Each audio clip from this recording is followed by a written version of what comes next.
(911) emergency. Hi, I need help.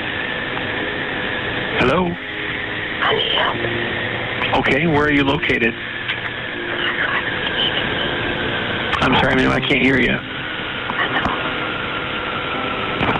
Are you able to tell me where you're located? No. Are you at a... 553 Sheldon Avenue Southeast. Please hurry now. Okay, I got Sheldon. What's the number? 553. Hurry, please hurry up. 553 Sheldon. Okay, can you tell me what's going on there? Can you just hurry up, please? I'm gonna die. Is this me? You're trying to kill me. You already killed my name. You need to hurry up, please. Okay, ma'am, I'll start the police that way. Can you tell me what your name is? Tiana. In the quiet streets of Grand Rapids, Michigan, the morning of March 13, 2019, began like any other.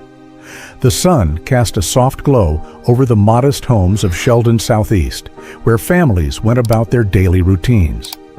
But inside one unassuming residence at 553 Sheldon Avenue, a nightmare was unfolding. At approximately 10:25 a.m., a frantic 911 call pierced the calm. A young woman, her voice trembling with dread, whispered into the phone, pleading for help.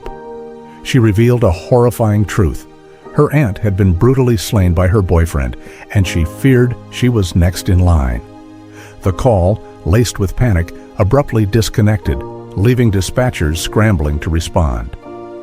Within minutes, 3 Grand Rapids police officers arrived at the scene. The house stood silent, its locked doors offering no clues to the terror within. The officers knocked repeatedly, their calls to the occupants met with eerie stillness. They circled the property, peering through windows and checking side entrances, but found nothing amiss. The dining room visible through one window was empty, and the back of the house revealed no signs of disturbance. With no immediate threat apparent and unable to reconnect with the caller, the officers made a fateful decision. Suspecting the call might stem from a mental health crisis, referred to in police jargon as a 1096 situation, they departed after just 3 minutes and 42 seconds on the scene. Their brief visit would later haunt the community as the truth of what lay inside the house came to light. The caller was 25-year-old Kiona Griffin, a vibrant young woman whose life was tragically cut short that day. Born on March 8, 1994, Kiona had just celebrated her birthday 5 days earlier, surrounded by loved ones who cherished her infectious energy. Described as bubbly and full of promise, Kiona was a beacon of warmth in her close-knit family. Her parents, Anna and Johnny Griffin, her brother Sanford Cummings II, and her extended relatives, including her grandmother and aunt, formed a tight circle of support. It was this deep familial bond that drew Kiona to her grandmother's home, a place that should have been a sanctuary, but instead became the stage for a double homicide. Kiona's story is one of courage and tragedy, a tale of a young woman who uncovered a dark secret and paid the ultimate price. Her discovery of her aunt's boyfriend's sinister nature set off a chain of events that would shatter her family and leave a community grappling for answers. This is the chilling account of Kiona Griffin and her aunt, Charlotta Baber-Bay, whose lives were stolen in a brutal act of violence, and the elusive killer who vanished into the shadows. The house at 553 Sheldon Avenue was more than just a residence. It was a hub of love and connection for the Griffin and Baber-Bay families. Kiona's grandmother, 64-year-old Jacqueline Baber-Bay, owned the home, where she lived with her daughter, Charlotta Baber-Bay, a quiet and reserved 47-year-old. Kiona, drawn to the warmth of her grandmother's household, frequently visited and eventually moved in, sharing the space with Jacqueline, Charlotta, and a fourth occupant, Charlotta's enigmatic boyfriend, known only as Jay. Charlotta was a unique figure in the family, known for her gentle demeanor and introverted nature. Her reserved personality was accepted and cherished by her loved ones, who saw her as sweet and pure-hearted. For years, Charletta had lived a solitary life, content in her quiet routines. That changed when she met Jay at a local public library, a chance encounter that blossomed into her first romantic relationship.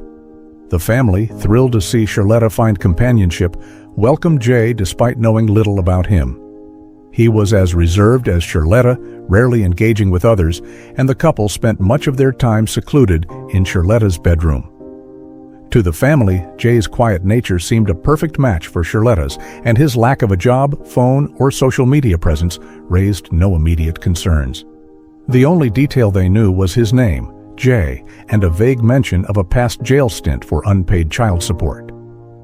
His mysterious aura was overlooked in favor of supporting Charletta's newfound happiness. Kiona, however, saw Jay differently. While others viewed him as merely antisocial, Kiona's close bond with Charletta gave her insight into his unsettling presence. She sensed a darkness in him, starkly contrasting with her aunt's kindness. Uneasy in his company, Kiona planned to move out, hoping to avoid conflict while protecting her peace. Her instincts, though unspoken, were tragically accurate. Jay harbored a dangerous secret, one that would soon unravel with devastating consequences. On the morning of the murders, Jacqueline left the house around 8 a.m., noting that both Kiona and Charletta were alive and well. Nothing seemed out of the ordinary. But in the hours that followed, a horrific act unfolded.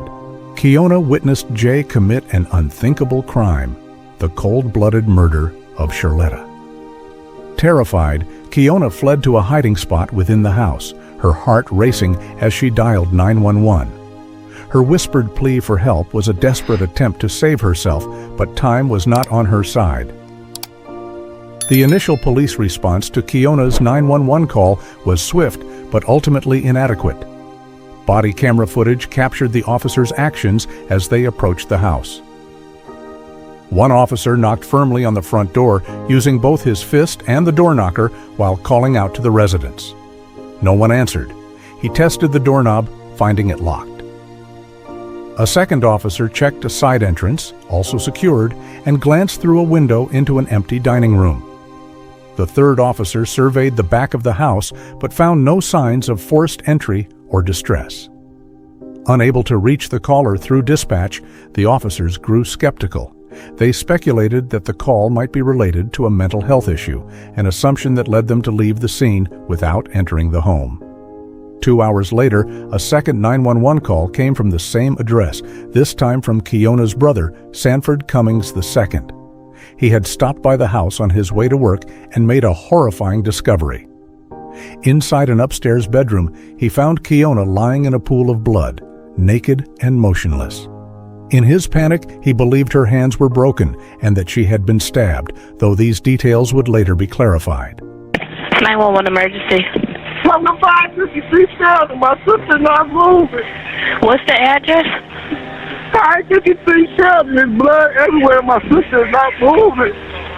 Okay, stand on line. You said shirt? 553 Sheldon. Sheldon, Southeast. It's a yellow house, please. Hurry up. 553 Sheldon Avenue Southeast, so correct? Yes, please. You said she's not breathing. I don't know. She's not moving. I'm holding her head, please. Okay, alrighty. Stand on line with me. I do have fire and police on the way. Stand on line with me. We're going to connect over to medical, okay? Hurry up, please. Please. And you said that there's blood everywhere? There's blood everywhere. Did she cut herself or try to commit suicide? I don't know. She's doing her job. Grand Rapids here. I pre-alerted already for 553 Sheldon Avenue Southeast. 553 Sheldon Southeast? Yes. Pre-alert already for a female there not breathing. Caller says she sees a lot of blood. All right. Caller? Oh, please. Ma'am? Oh, my Lord. Ma'am, I have help on the way. I have a few questions. Tell me. Is she back here? Come on, is she back here? Oh my God. Ma'am, I need to know what's going on there. Tell me what's going on. Not a ma'am, her brother. I don't know. She's naked. I usually stop over here before I go to work to my granny's house, and her friend was over here outside. We came in, and I didn't even come upstairs. Her friend did, and she here naked, blood everywhere. Please. Okay. She Kiana! All right. How old is she? She's 20. She born in 94. Okay. 94. She's about 29. All right. I need She's to. not moving, Kiana! Ma'am, they're on the way. I need to ask you, is she breathing? Ma'am, is she breathing? I'm not a ma'am. No, I'm her brother. Okay. I don't know. I'm not a doctor. Please come home. They're on their way there. I need to know if she's breathing. Med 1. Like her arms broken. Med 1 established, 911 on. Okay. Well, you can stay on. I'm sorry, what was that? God. Stay on. Okay. Where is she bleeding from? I don't know. It just looks Somebody stabbed her. Right here. yeah, somebody stabbed her or something. She's been stabbed? Yes, it's blood everywhere. My little sister is naked. Please come home. Okay. Sir, they're on the way, okay? Alright. Is she breathing? No, I don't know. I don't know how to tell. She's not moving. I'm telling her name. She's not moving. Okay. Please. All right, they're on the way there. I need you to tell me now every time she takes a breath in. I need to know if she's breathing. Oh, no, she's not moving. It's like She's not blood breathing. everywhere. Like she's been bleeding for a long time. Okay. All right, we're going to stage on this one as well. Okay. Please, come on. When police returned, they were met with a scene of unimaginable horror. Kiona had been shot 5 times, her body left in a brutal display of violence. As officers searched the house, they found another victim, Charletta Baber Bay, lying on her bed, a blanket covering her body. She had been shot in the back of the head, unaware of her fate. An iPad, still playing with earbuds in her ears, rested on a pillow, a haunting reminder of her final moments. The discovery of 2 bodies rocked the family and the community. Jacqueline, returning to find her daughter and granddaughter dead, was devastated. Jay, the 4th resident, was nowhere to be found, raising immediate suspicions. She didn't have any boyfriends really during high school, so this was her first, kind of someone who paid attention to her. And at first he seemed nice. House at 8 o'clock in the morning. Everything was fine. You have someone calling you saying someone is trying to kill me and you won't knock down the door. You don't know. She could have been tied up in this house. She could anything. Police launched a frantic search for the killer, combing the area for evidence. Hours after the murders, a detective captain found a critical clue in an alley northwest of the house. A fresh box of ammunition, missing at least 6 bullets, next to a white nylon bag containing a 9mm high-point pistol. Ballistic tests later confirmed the gun-matched casings at the crime scene, but the weapon's owner remained a mystery, leaving investigators without a clear suspect. The investigation into the double homicide intensified as police sought answers. In Charletta's bedroom, detectives found a vital piece of evidence: an empty high-point gun box hidden in her dresser, stuffed with men's clothing. The box included a serial number and purchase permit, revealing the gun's buyer as a woman who had reported it stolen in July 2017. Further inquiries uncovered a troubling connection. The woman had filed harassment complaints in 2018 against her ex-boyfriend, known as Jay, describing threatening calls and texts. She also hinted at his controlling and possibly abusive behavior, painting a picture of a man with a dark side. The timeline of their relationship and the gun's theft aligned suspiciously, positioning Jay as the prime suspect. To learn more about Jay, who had lived in the house for nearly 2 years, police searched Charletta's belongings. In her closet, they found an orange Nike shoebox filled with jail mail addressed to her from a man named Darrell Brown, who signed his letters as J.A. Background check on Darrell Brown revealed a chilling criminal history. In Ottawa and Kent counties, he had been charged with felony assault and domestic violence, including a 2005 incident where he bound a former girlfriend, assaulted her, and threatened her life while her children slept upstairs. Though the victim dropped charges, believing Darrell needed mental health treatment, the state pursued a misdemeanor conviction. This history confirmed Darrell Brown was Jay, a man far more dangerous than the family had realized. Kiona's discovery of Darrell's violent past likely sealed her fate. Her closeness to Charletta gave her access to details others overlooked, and Darrell, sensing her suspicion, may have felt compelled to silence her. The investigation uncovered further insights into Darrell's character. Years earlier, Reverend Robert Dean of New Life Church of God in Christ had offered him shelter, only to witness his possessiveness and aggression toward a girlfriend. Darrell's banishment from the church underscored his volatile nature, a warning sign the Baber Bay family never received. Darrell Brown had a 3-hour head start after the murders, giving him a significant advantage. Police reviewed surveillance footage to track his movements. 2 hours after the bodies were discovered, cameras captured him a mile north of the crime scene at the Grand Rapids Children's Museum. At 3:24 p.m., he demanded entry, claiming to know someone inside, but was turned away. By 3:36 p.m., he was gone. 20 minutes later, another camera recorded him in a different part of the city, dropped off by a former girlfriend. This was the last confirmed sighting of Darrell Brown. Initially named a person of interest, Darrell was charged with receiving and concealing a stolen firearm. Unable to locate him in Grand Rapids, police expanded the search nationwide, issuing a court order for his extradition and offering a $500 reward for his arrest. Darrell, however, vanished without a trace. He left no vehicle or digital footprint, and potential sightings in multiple states proved fruitless. Authorities suspected he used aliases like J. Robinson, Michael Richardson, or Marcus Wright, possibly with assistance from unaware or complicit associates. The family, grappling with grief, questioned the police response. They wondered why officers didn't enter the house during the initial 911 call and why the dispatcher didn't prioritize Keona's plea. Some speculated that the neighborhood's demographics or Keona's race influenced the response. Grand County Prosecutor Chris Decker defended the officers, asserting they followed protocol and lacked legal grounds to enter without clear evidence of an emergency. The debate fueled community outrage, highlighting systemic issues in police response to domestic violence and emergency calls. Shut up house.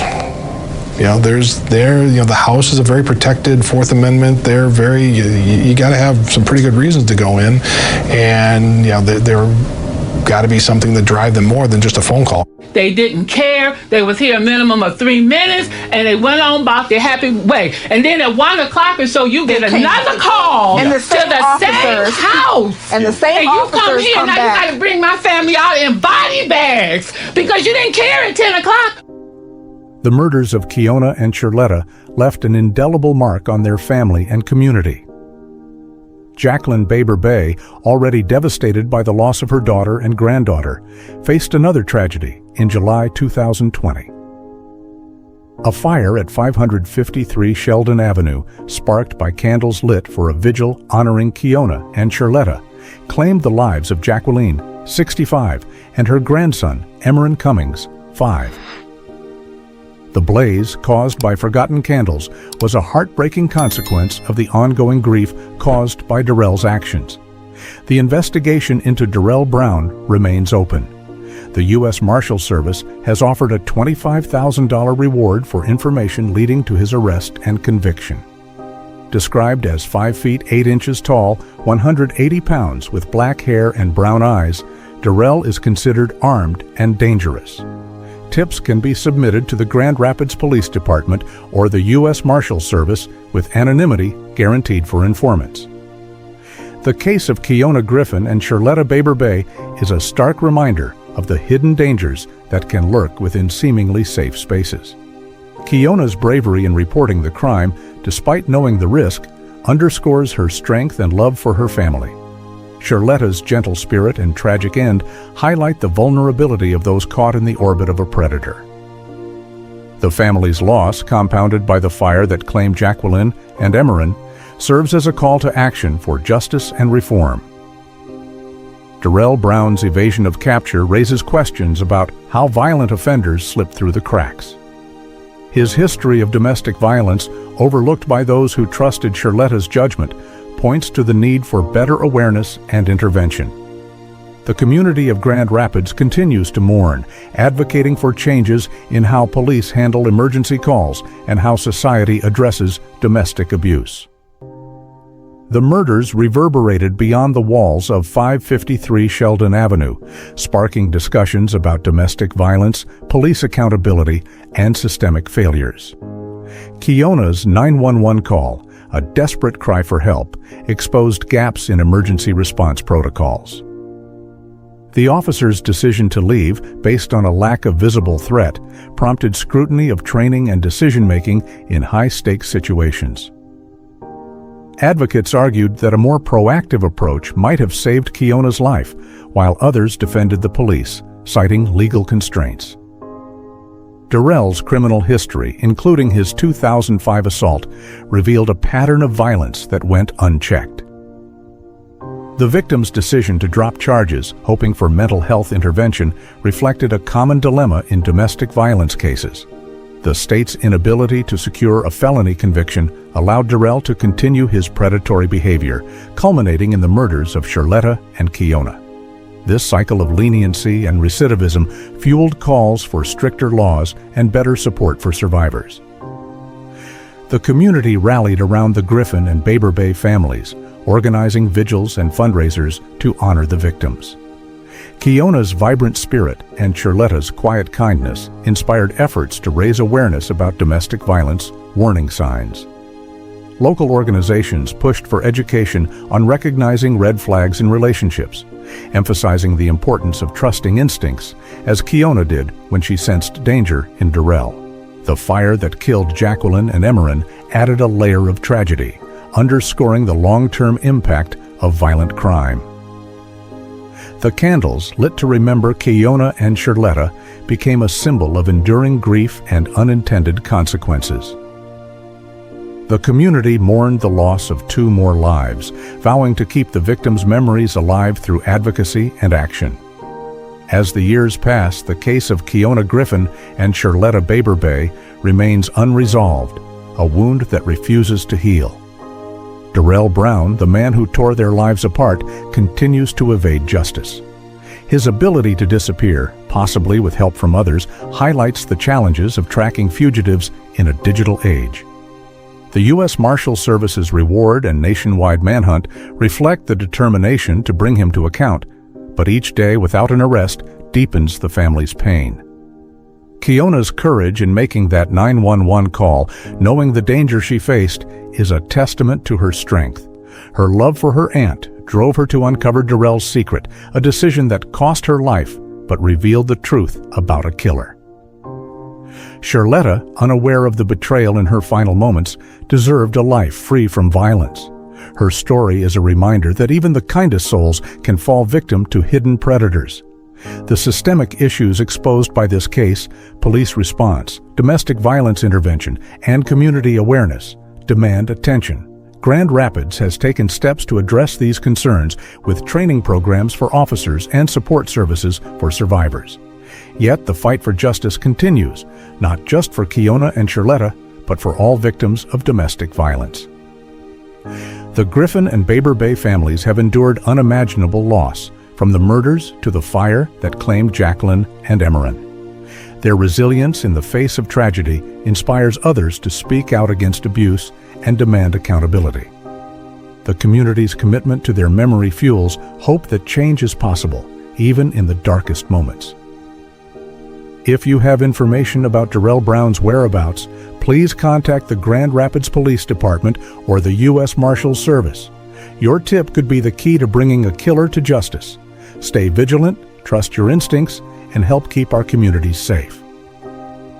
For more gripping true crime stories and updates on cases like this, visit True Crimes Venue, where we uncover the truth behind the headlines. You can also visit our well-curated playlists to uncover more true crime stories. The link is in the description. Thank you, and see you in our next video.